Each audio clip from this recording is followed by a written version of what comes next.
Hi, today we're going to teach you how to convert decimals to fractions. It's actually very easy. The biggest thing that you need to remember is to say the decimal out loud. So I'm just going to write that down right here. You should be writing at the same time as me. Say the decimal out loud in word form.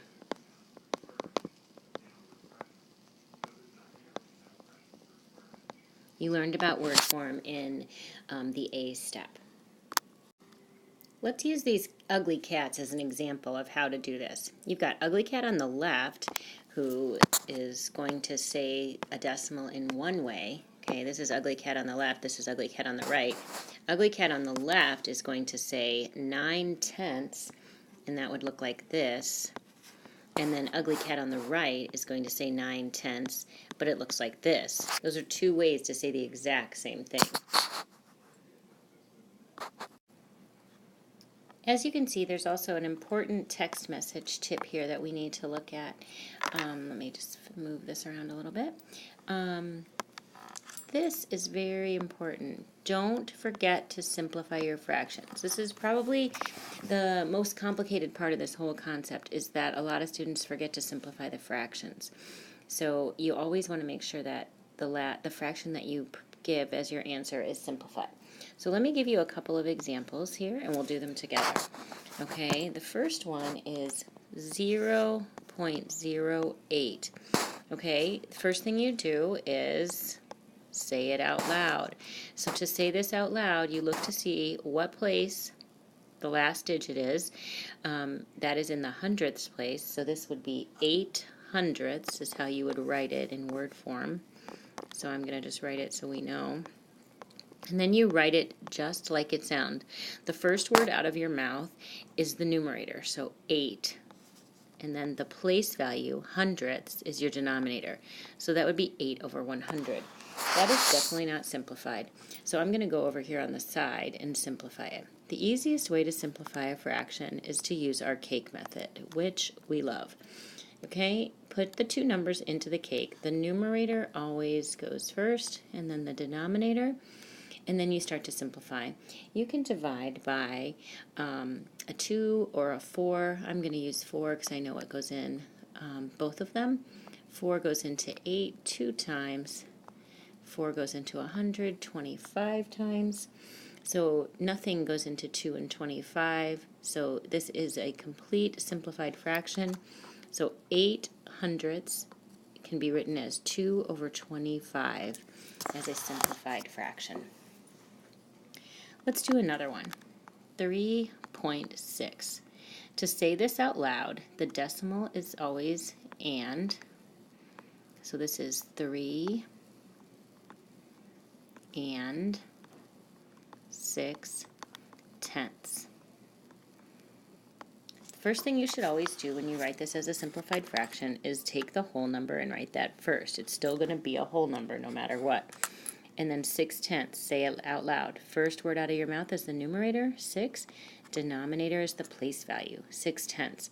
These are both even numbers, so it's definitely not simplified. That's one hint I can give you, is if you have two even numbers in your fraction, it's not simplified. Or if you have two numbers that end in 5s or 0, those aren't simplified either because you could divide by 5. So let's go over to the side and do 6/10 in our cake. You can divide both of these by 2. 2 goes into 6 3 times. 2 goes into 10 5 times. So our simplified fraction would be 3 3/5. Do not forget the whole number. Lots of people forget the whole numbers. You don't want to do that. Okay, go ahead and go to your next page, please. Before we practice with some more decimals to fractions, I want to give you a couple of definitions. There are two different types of decimals. There are terminating decimals and repeating decimals. Terminating decimals, if you know what the word terminate means, to terminate means to end. So to end, that would mean that this is a decimal with an ending point. So let me go ahead and write this down. Decimal with an ending point.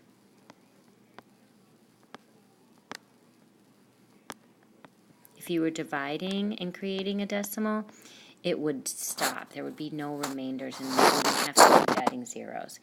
This is a finite, meaning it does not go on forever. It does end. A repeating decimal is a decimal with no ending point.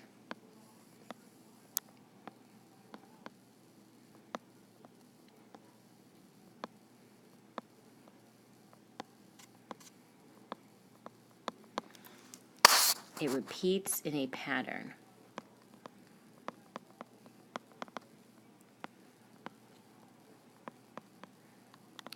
It would go on forever, so it is infinite. Now, terminating decimals are very easy. I can give you a couple of examples. So, for example, like 6/10, 0.6, that's just simply 6/10. It looks like this. If you were to simplify, it would be 3/5. It definitely ends. 9.12, that would be 9 and 12/100ths. If you simplify that, it would be 9 and 3/25. Okay, now let's look at some repeating decimals. First of all, repeating decimals have a bar over them. They look like this.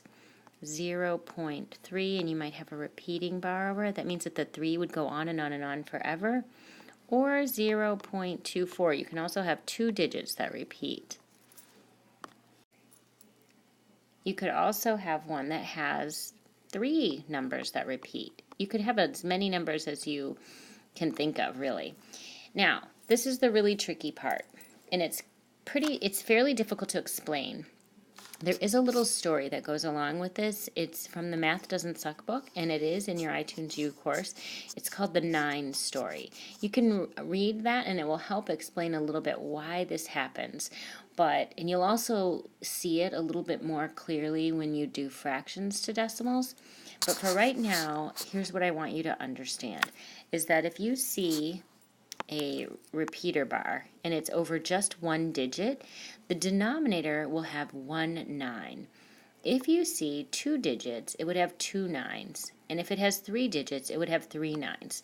Let me show you what that looks like. So when you see 0.3, normally you would say, oh, that's 3/10, but it's not 3/10. 3/10 would mean that it was 0.3 with no repeating bar. This is 0.3 that goes on forever. So the way you write that is 3/9, 1 9.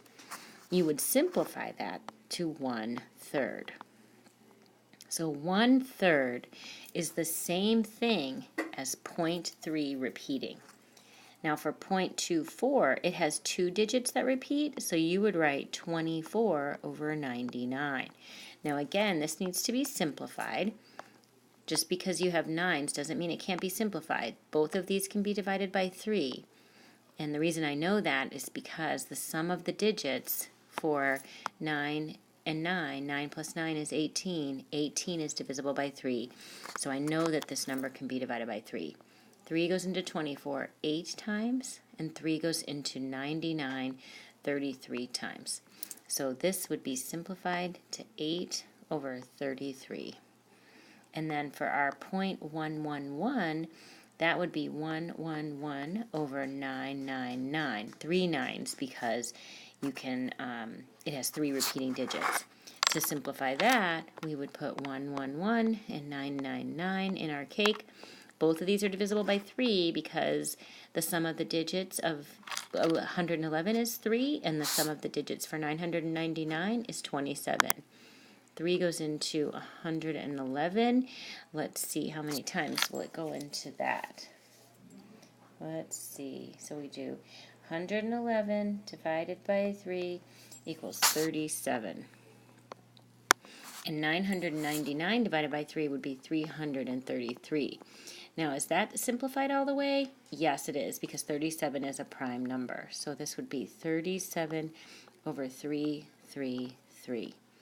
All right, I know that seems a little confusing and a little tricky, but all you really need to remember is if you see a repeating bar, I'm going to write here, use 9s. That's very important to remember. Okay? Okay, in order to wrap up this video, just want to remind you of a couple things. The big things to remember whenever you do decimals to fractions is say them out loud in word form. The first word that comes out of your mouth is the numerator. The bottom, the denominator is always the place value. And if you have a repeater bar anywhere, you should use 9s in your denominator. However many digits are under the repeating bar is how many 9s you use. And then last but not least, please don't forget to simplify. Use your cake method, and that should help you. If you have any questions, please make sure to ask. Bye for now, and don't forget to read the 9 story. Bye for now.